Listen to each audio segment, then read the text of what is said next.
ونشهد أن سيدنا وحبيبنا ومولانا محمدا عبده ورسوله الذي أرسله بالحق بشيرا ونذيرا وداعيا إلى الله بإذنه وسراجا منيرا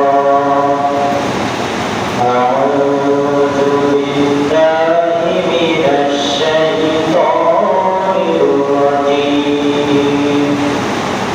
بسم الله الرحمن الرحيم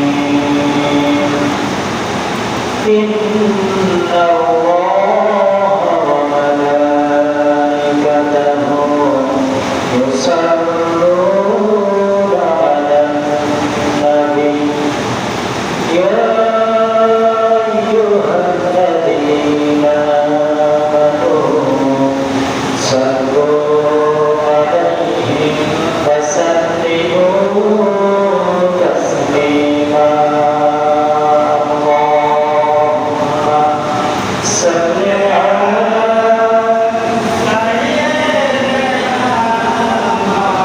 مولانا محمد وعلى آل سيدنا محمد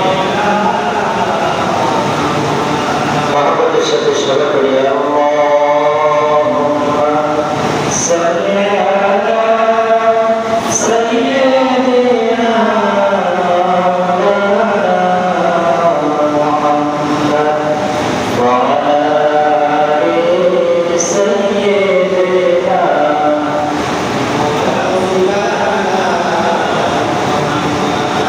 আলহামদুলিল্লাহ সম্মানিত মুসল্লিবৃন্দ আসসালামু আলাইকুম ওয়া রাহমাতুল্লাহি ওয়া বারাকাতুহু আমরা আলোচনার শুরুতে মহান রব্বুল আলামিনের দরবারে লাখ কোটি শুকরিয়া আদায় করছি সবাই বলছি আলহামদুলিল্লাহ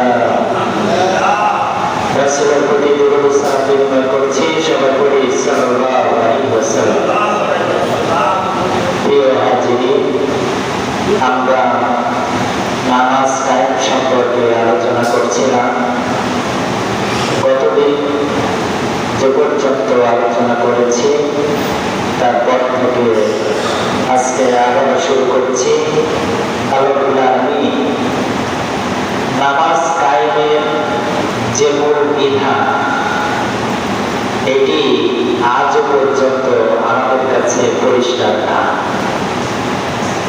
আজ পর্যন্ত আমরা এটা বুঝি না সাউন্ডটা একটু কমাই দেবো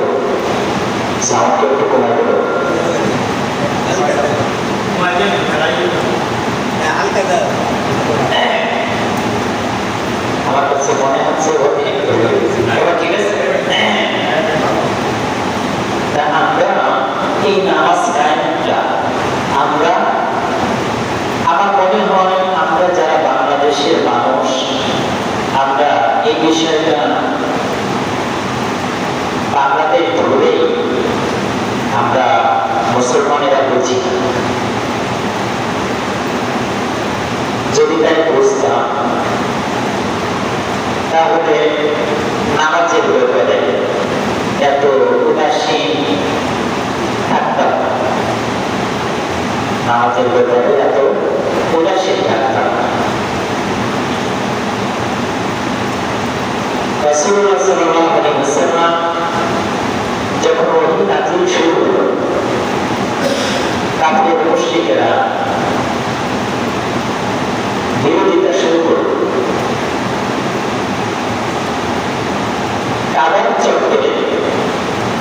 কাবার চত্বরে রাসূলুল্লাহ সাল্লাল্লাহু আলাইহি ওয়াসাল্লাম নামাজ পড়ছিলেন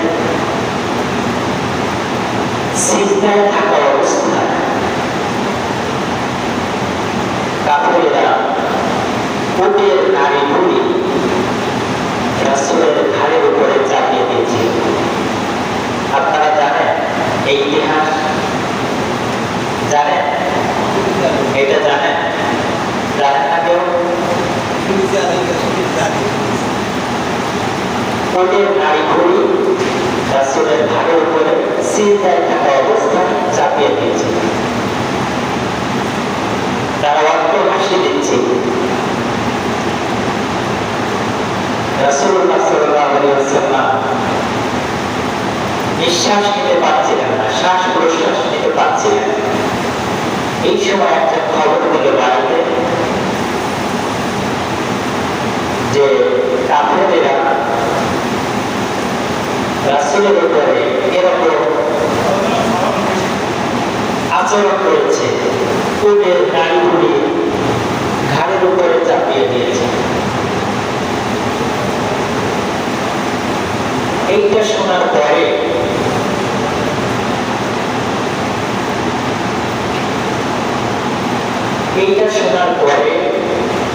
মা ফাতেমা রাদিয়াল্লাহু তাআলা উনি ছুটে গেলেন।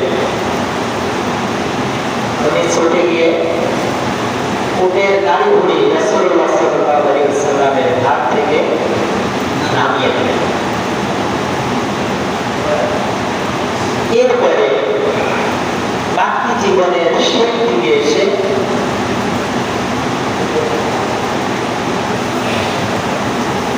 আবু জেহেলের উত্তরে দারুল মতোয়ায় একটি বৈঠক হলো, মিটিং হলো।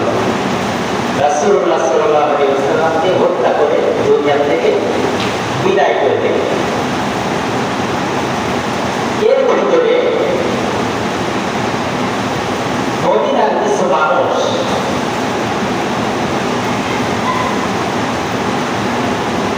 আকাবা নামক স্থানে, মক্কার নিকটবর্তী আকাবা নামক স্থানে দুইবার রাতের অন্ধকারে নবীজির সাথে মিটিং করবে। একদিকে কাফেরদের হত্যার ষড়যন্ত্র, আরেকদিকে মদিনার মুসলমানেরা, মদিনার মানুষেরা রাসূলুল্লাহ সাল্লাল্লাহু আলাইহি ওয়াসাল্লামকে গ্রহণ করতে শপথবদ্ধ হলেন। সে কারণে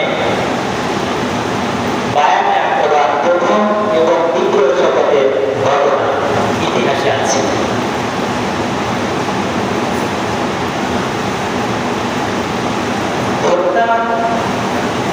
এই ষড়যন্ত্রের ভিতরে যেদিন রাসূলুল্লাহ সাল্লাল্লাহু আলাইহি ওয়াসাল্লামের ঘর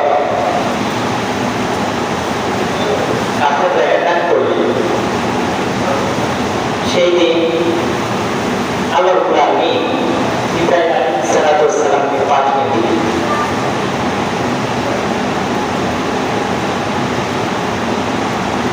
ইব্রাহিম আলাইহিস সালাম এসে নবীকে ঘর থেকে উদ্ধার করে মদিনার দিকে যাওয়ার ব্যবস্থা করে দিয়েছে। ইতিহাসের দিকে এখানে বিরাট ইতিহাস, লম্বা ইতিহাস, এই দিকে আমরা যাব। আমরা নামাজের যে মূল ধারণ, নামাজের যে মূল বিষয়, সেটি সম্পর্কে যাব।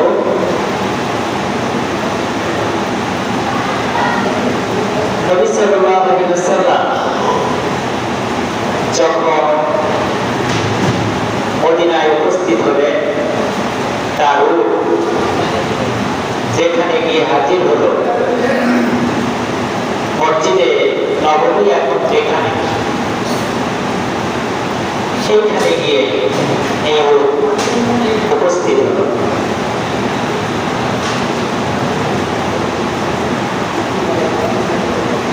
হাদিস শরীফের ভিতরে আসছে রাসূলুল্লাহ সাল্লাল্লাহু আলাইহি ওয়াসাল্লাম যখন মদিনায় পৌঁছে একটি জায়গায় অবস্থান নিল, রাসূলুল্লাহ সাল্লাল্লাহু আলাইহি ওয়াসাল্লাম থেকে নামলেন নামাজের ব্যবস্থার জন্য। যেখানে এই জায়গাটির ব্যাপারে আল্লাহ রাব্বুল আলামিনের হাবিব সিদ্ধান্ত নিলেন মসজিদ বানানোর জন্য। তিনি বললেন, এই জমিটি কার?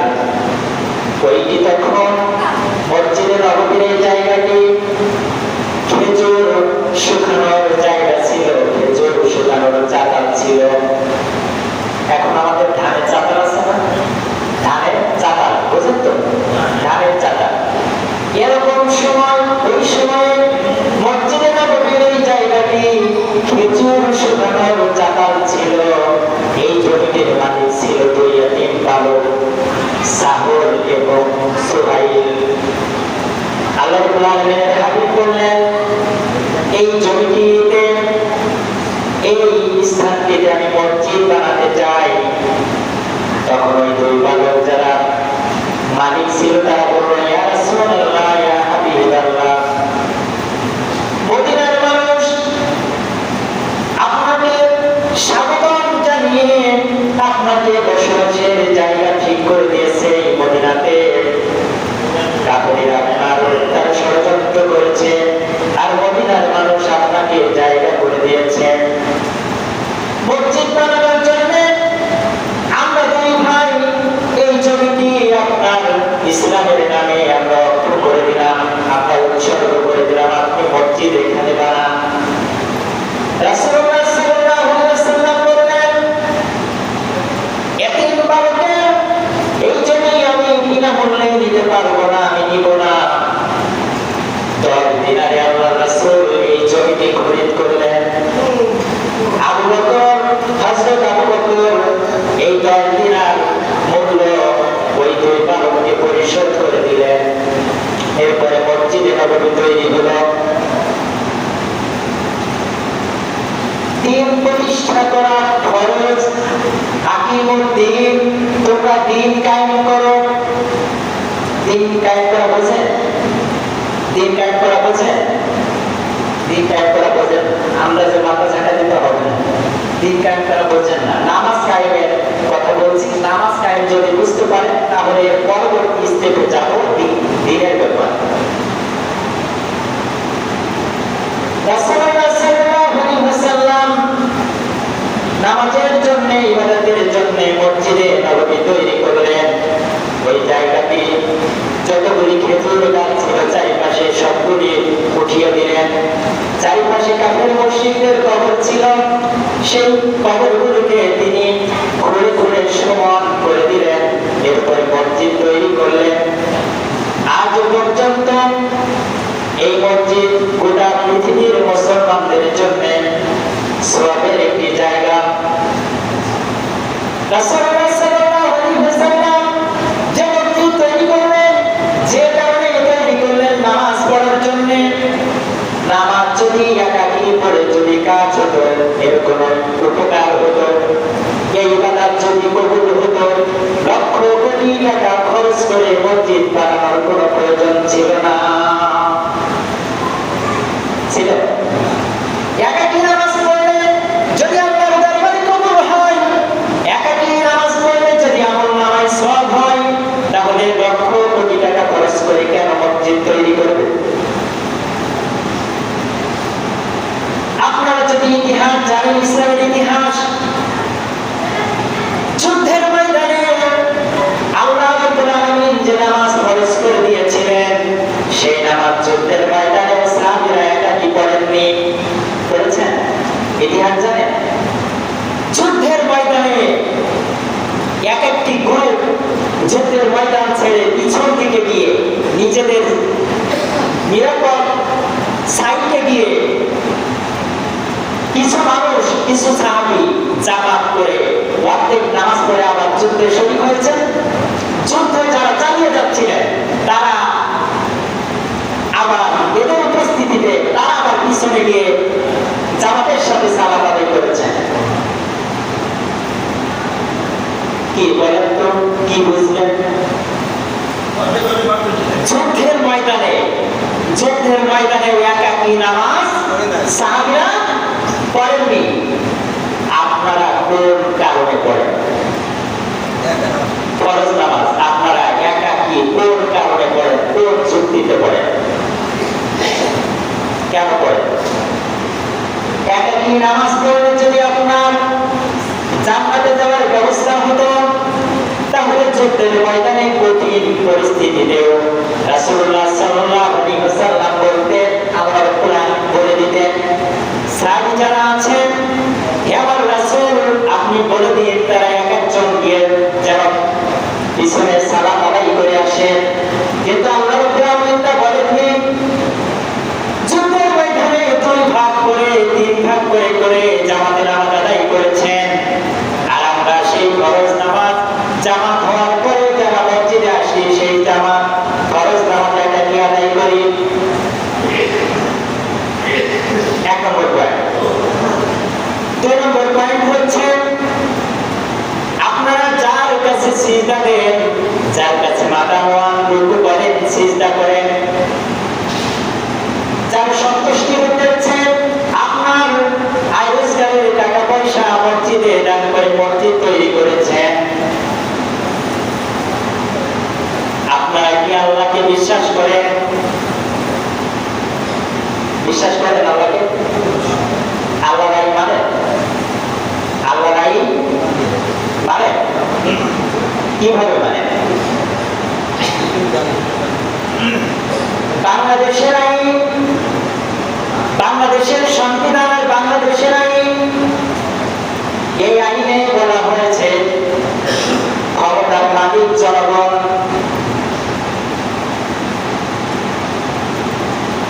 কথাটা খুব ভালো করে বুঝবেন। বাংলাদেশের সংবিধান, বাংলাদেশের আইন, এই আইনে বলা হয়েছে ক্ষমতার মালিক জনগণ। আর কোরআনে আল্লাহ রাব্বুল আলামিন বলেছেন, কুলিল্লাহুম্মা মালিকাল মুলকি তুতিল মুলকা মান তাশা। আমি আল্লাহ ক্ষমতাবান, আমি আল্লাহ ক্ষমতার মালিক। ক্ষমতার মালিক কে? কোরআনে ক্ষমতার মালিক কে? আল্লাহ। আর বাংলাদেশের সংবিধান এবং আইনে ক্ষমতার মালিক জনগণ। আপনারা কোনটা বিশ্বাস করেন? আপনারা কোনটা বিশ্বাস করেন?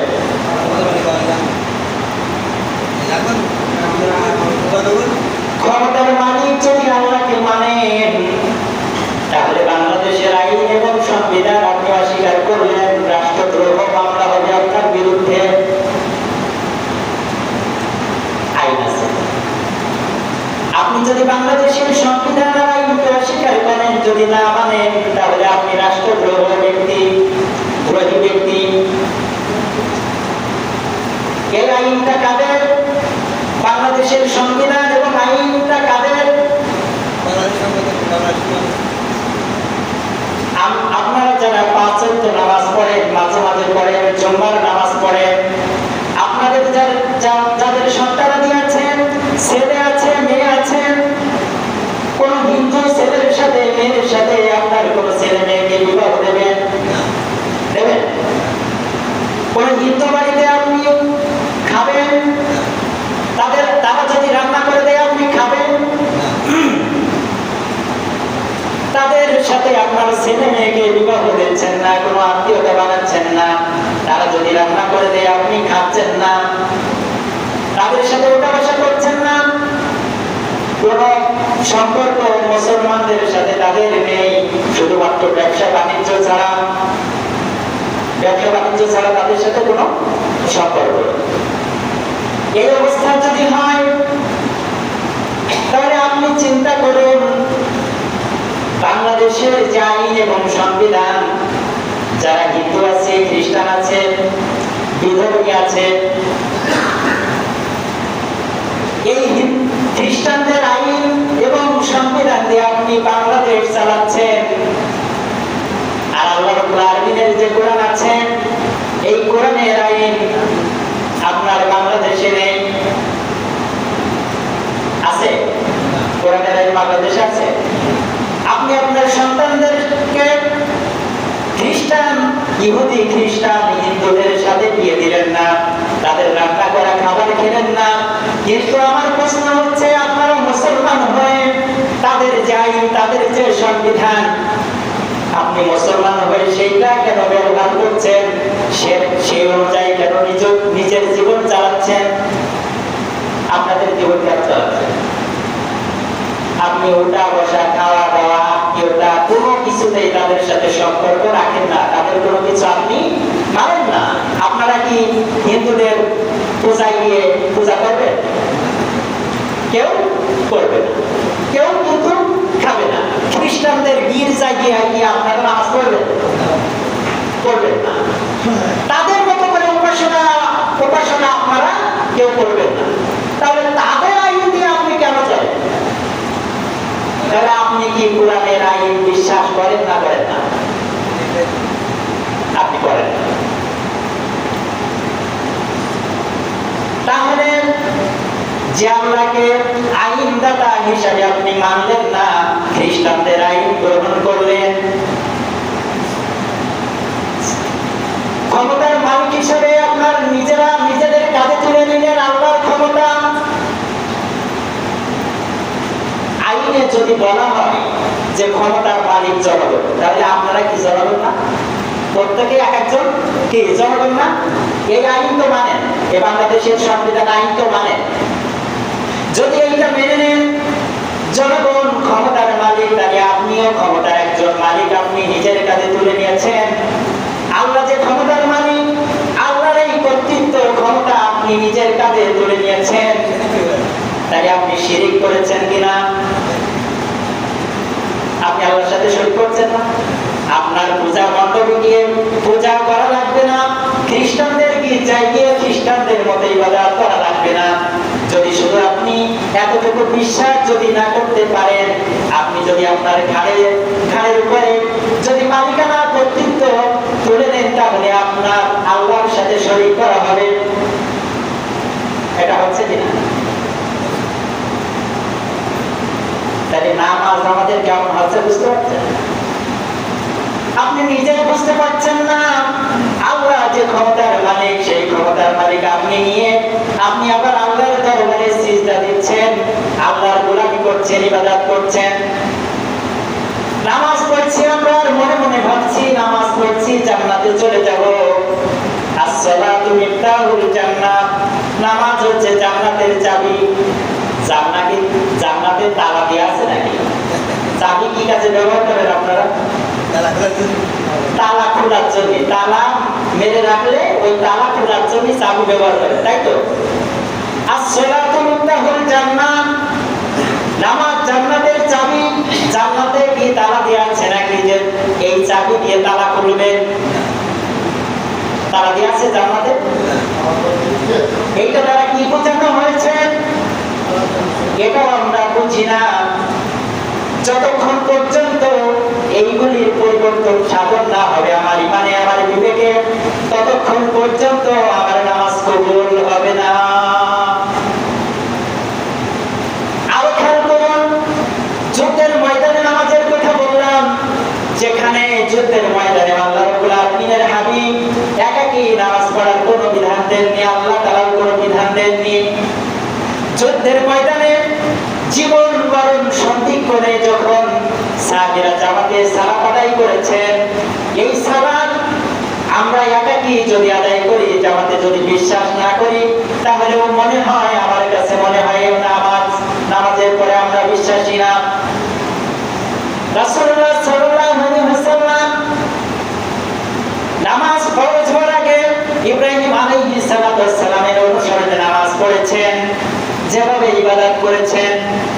ওহী নাযিল হওয়ার পরে নামাজ ফরজ হওয়ার পরে যখন থেকে নামাজ শুরু করেছেন, রাসূলুল্লাহ সাল্লাল্লাহু আলাইহি ওয়াসাল্লামের মৃত্যুর সন্ধিক্ষণে যখন তিনি অসুস্থ ছিলেন, এই অসুস্থ সময় পর্যন্ত এক ওয়াক্ত নামাজ তিনি একাকী আদায় করেছেন। এক ওয়াক্ত নামাজ রাসূলুল্লাহ সাল্লাল্লাহু আলাইহি ওয়াসাল্লাম একাকী পড়েছেন। তাহলে আপনি সুপারিশ পাবেন? সুপারিশ কিভাবে পাবেন? রাসূলুল্লাহর পরে হযরত আবু বকর যখন ইসলামের প্রথম খলিফা হলেন, একটি হাদিস, একটি ইতিহাস বলতে পারবেন না, দেখাতে পারবেন না যেখানে হযরত আবু বকর প্রথম খলিফা, যার জান্নাতের গ্যারান্টি দেয়া হয়েছে দুনিয়াতে, সেই হযরত আবু বকর এক ওয়াক্ত নামাজ তিনি একাকী আদায় করেননি। হযরত ওমর, হযরত উসমান, হযরত আলী, সাহাবীরা যারা ছিলেন, যারা খলিফা ছিলেন, যারা সাহাবী ছিলেন, কোন সময় তারা ফরজ নামাজ একাকী আদায় করেননি। আমরা কিন্তু সমানে একাকী ফরজ নামাজ আদায় করছি। এর মূল বিষয়টি আমরা অনুধাবন করতে পারছি না। এরপরে আসুন মক্কা নগরীতে যখন এই কাবার সংস্কার হলো, যখন ইবাদত শুরু হলো, আজ পর্যন্ত ইবাদত চলছে, মসজিদে নববীতে ইবাদত চলছে। সারা দুনিয়ায় যত মসজিদ আছে সমস্ত মসজিদে ইবাদত চলছে, আমাদের ইবাদত চলছে। কিন্তু আমরা যে ঈমান এনেছি, আমাদের যে ঈমান এবং বিবেক, এইটা আমরা এখনো কাজে লাগাতে পারিনি। যদি পারতাম তাহলে আজকের আকিমুস সালাত নামাজ কায়েমের যে আলোচনা আমরা করছি, বাংলাদেশে এখন 3.5 লক্ষ মসজিদ আছে। 24-এর হিসাব অনুযায়ী 24 সালে 3.5 লক্ষ মসজিদ যদি থাকে, 3.5 লক্ষ ইমাম মসজিদে আছে, দায়িত্বে আছে, আছে কিনা? আমাদের রহিতা বাজার, এই বাজার কমিটির সমিতি আছে না? আছে না? বাজার কমিটি আছে না? সমিতি আছে না? বিভিন্ন দাবি আদায়, সমস্যা সমাধান এবং উন্নয়নের জন্য এই সমিতি, এই কমিটি আছে। আছে তো? উন্নয়নের জন্য কমিটি আছে। যত দল আছে প্রত্যেকটা দলের একটি ম্যানিফেস্টো আছে, তাদের একটি লক্ষ্য উদ্দেশ্য থাকে। সেই লক্ষ্য উদ্দেশ্যের আলোকে জনগণকে আহ্বান করে। শত শত এনজিও আছে বাংলাদেশে, তাদের টাকা এই সমিতিগুলোর মাধ্যমে, জনগণের মাধ্যমে কাছে বিতরণ করে। তাদের একটা লক্ষ্য উদ্দেশ্য আছে, কোন কিছু হাসিল করতে চাই, এইখান থেকে লভ্যাংশ পেতে চাই। তারা এখান থেকে মানুষের সেবা এবং নিজেদের লভ্যাংশ পেতে চায়। এক একজন ব্যক্তি এক একটা সমিতি তৈরি করে ফেলছে, সংগঠন তৈরি করে ফেলছে দাবি আদায়ের জন্য। বিভিন্ন সভা সমাবেশ মিছিল হচ্ছে বিভিন্ন দাবি আদায়ের জন্য। 3.5 লক্ষ মসজিদের 3.5 লক্ষ ইমাম আকিমুস সালাত নামাজ কায়েম করার জন্য একটি সংগঠন বাংলাদেশে করেছে কিনা? নামাজ কায়েমের জন্য একটি সংগঠন করেছে বাংলাদেশে? 3.5 লক্ষ ইমাম যদি মিছিল করে, জাতীয় সংসদ ভবন যদি ঘেরাও করে, ডিসির কাছে, এসপির কাছে যদি স্মারকলিপি দেয় নামাজ কায়েমের বিধান চালু করতে হবে, তাহলে তারা চিন্তা ভাবনা করবে কিনা? করবে কিনা? 71 সাল থেকে 47-এর পরে 52 থেকে 69 থেকে 71-এর স্বাধীনতা থেকে আজ পর্যন্ত বাংলাদেশে হাজার লক্ষ লক্ষ মানুষ জীবন দিয়েছে বিভিন্ন আন্দোলনে। নামাজ কায়েমের জন্য একটি সংগঠন ইমামরা আজ পর্যন্ত তৈরি করতে পারেনি। এই 3.5 লক্ষ মানুষের কোনো মিছিল আজ পর্যন্ত বাংলাদেশের জনগণ দেখিনি। সাধারণ মানুষ কিভাবে করবে নামাজ কায়েম? আপনারা কিভাবে করবেন? এই যে বিভিন্ন মিছিল মিটিং হয় না, বিভিন্ন দাবি উত্থাপন করা হয়, এই দাবি না মানলে, এই দাবি না মানা পর্যন্ত আমরা কি করবো না? ঘরে ফিরে যাব না। নামাজ কায়েম না হওয়া পর্যন্ত আমরা ঘরে ফিরে যাব না। 3.5 লক্ষ মসজিদের ইমামদের কোনো ভূমিকা নেই। এই কারণে আপনারাও বোঝেন না নামাজ কায়েম কি। 3.5 লক্ষ ইমামের সাথে 3.5 লক্ষ মুয়াজ্জিন আছে। কত আছে? 3.5 লক্ষ মুয়াজ্জিন আছে। 3.5 আর 3.5 যোগ করলে 7 লক্ষ হয়। 7 লক্ষ মানুষের কোন মিছিল মিটিং দেখেছেন কিনা নামাজ কায়েমের জন্য?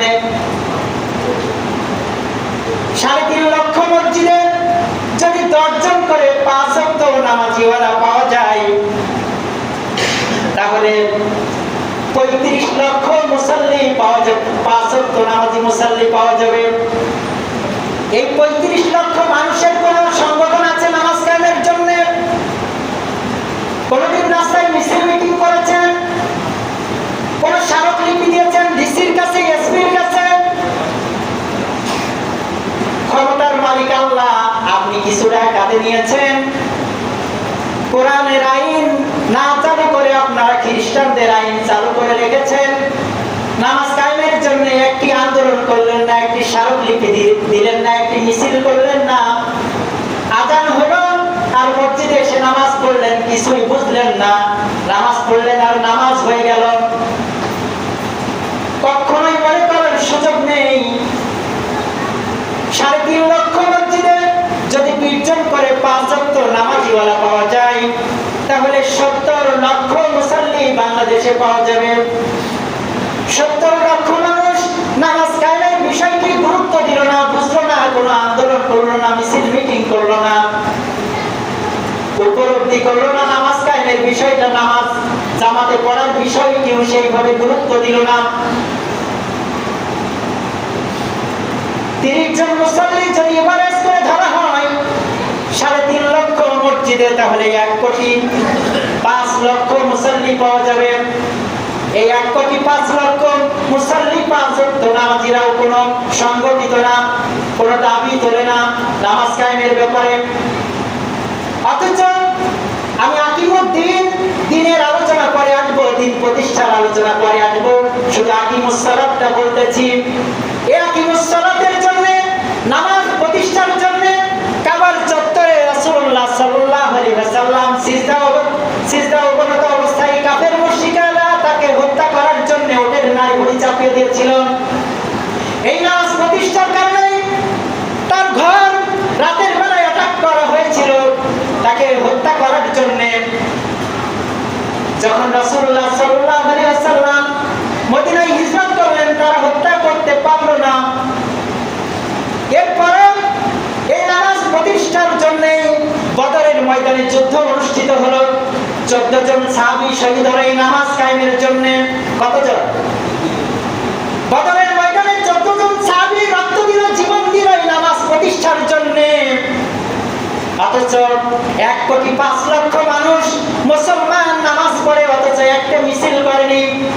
নামাজ কায়েমের জন্য একটা মিছিল করলো না, একটি আন্দোলন করলো না, একটি স্মারকলিপি দিল না, এসপির কাছে গেল না, ওসির কাছে গেল না, ডিসির কাছে গেল না, প্রধানমন্ত্রীর কাছে গেল না, কোনো মন্ত্রীর কাছে গেল না। অথচ এই নামাজ প্রতিষ্ঠার জন্য এই উহুদের ময়দানে 70 জন সাহাবী শহীদ হয়েছে। কি হয়েছে? 70 জন সাহাবী জীবন দিয়েছে, রক্ত দিয়েছে, শত শত সাহাবীরা রক্ত দিয়েছে, 70 জন সাহাবী জীবন দিয়েছে। মোতার প্রান্তরে নামাজ প্রতিষ্ঠার জন্য পরপর 3 জন সাহাবী সেনাপতি শহীদ হয়েছে, শত শত সাহাবী শহীদ হয়েছে নামাজ কায়েমের জন্য। অথচ আপনি এই নামাজের ব্যাপারে যে বিশ্বাস আনার দরকার, নামাজ কায়েমের জন্য বোঝার জন্য যে বিবেক দরকার, সেই বিবেককেও কাজে লাগালেন না। আর নামাজ কায়েমের ব্যাপারে আপনি বিশ্বাসও করেন না। সুতরাং কিভাবে আপনার নামাজ হবে? হবে? হবে না। ভাত রান্না করে খাওয়া একটি খাওয়া, বিভিন্ন সুস্বাদু তরকারি রান্না করে খাওয়া সেটাও খাওয়া। আপনাকে ভাত রান্না করে লবণ ছাড়াই শুধু ভাত 3 বেলা দেওয়া হবে। আপনি দুঃখ কষ্ট করে পেটের ক্ষুধায়, পেটের যন্ত্রণায় আপনি খাবেন। কতদিন বাঁচবেন? কতদিন বাঁচবেন? খুব বেশি দিন বাঁচার কথা না। আপনাকে আর কিছুই খাইতে দেওয়া হবে না। ভাত তো একটি খাবার বেঁচে থাকার জন্য। আমরা ভাত এবং তরকারি একসাথে খাই বেঁচে থাকার জন্য, তাই না?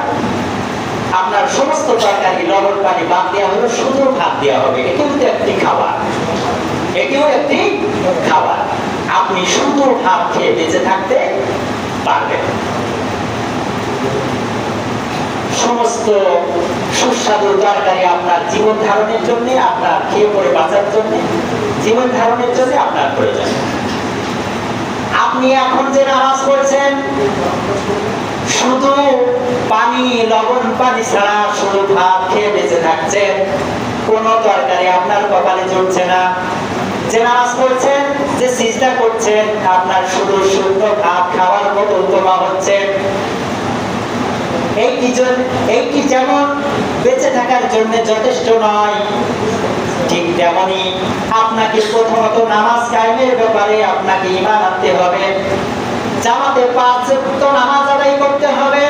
এরপর নামাজ কায়েমের জন্য যত ধরনের আন্দোলন আছে, সব ধরনের আন্দোলন সংগঠন আপনাকে করতে হবে, শরীক হতে হবে। না হলে নামাজ কায়েমের পরে যতক্ষণ পর্যন্ত বিশ্বাসী না হবে, ততক্ষণ পর্যন্ত আপনার 1 রাকাত নামাজও কবুল হবে না। ভাত খান, শুধু ভাত খাবেন আজকের থেকে।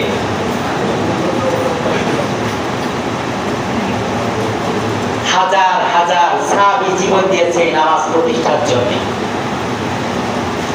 বাংলাদেশে 90% মুসলমান, সেই মুসলমানের কাছে যদি নামাজ কায়েমের জন্য যদি কোনো আন্দোলন না হয়, আপনারা কিসের নামাজ পড়েন আর কিসের মসজিদ তৈরি করেন?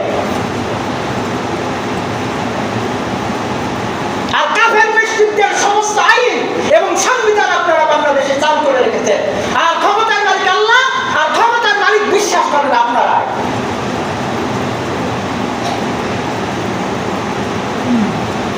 সম্মানিত মুসলিম, আমার আলোচনার ভিতরে যদি কেউ কষ্ট পেয়ে থাকেন, যদি ভুল বুঝে থাকেন, 2 হাত করজোড়ে ক্ষমা চাইব। আর যদি বুঝে থাকেন, বাংলাদেশে যত দল আছে, যত মত আছে, যত ধর্মের মানুষ আছে, সমস্ত কিছু আমি মেনে নিলাম। কিন্তু আমার বক্তব্য হচ্ছে, গোটা বাংলাদেশের যত মানুষ 5 ওয়াক্ত নামাজ পড়ে, তাদের এই নামাজের ব্যাপারে অন্তত কমপক্ষে একমত থাকতে হবে। কমপক্ষে নামাজের বিষয়টি একমত থাকতে হবে, আপনাকে বিশ্বাস লালন করতে হবে। এই 1,05,00,000 মানুষ যতক্ষণ পর্যন্ত একমত না হবে, ততক্ষণ পর্যন্ত আমাদের ভাগ্যের কোনো পরিবর্তন হবে না। আল্লাহর আমিন। বোঝার এবং আমল করার তৌফিক দান করুন। আমিন। ওয়া মা তাওফীক ইল্লা বিল্লাহ। আসসালামু আলাইকুম ওয়া রাহমাতুল্লাহ।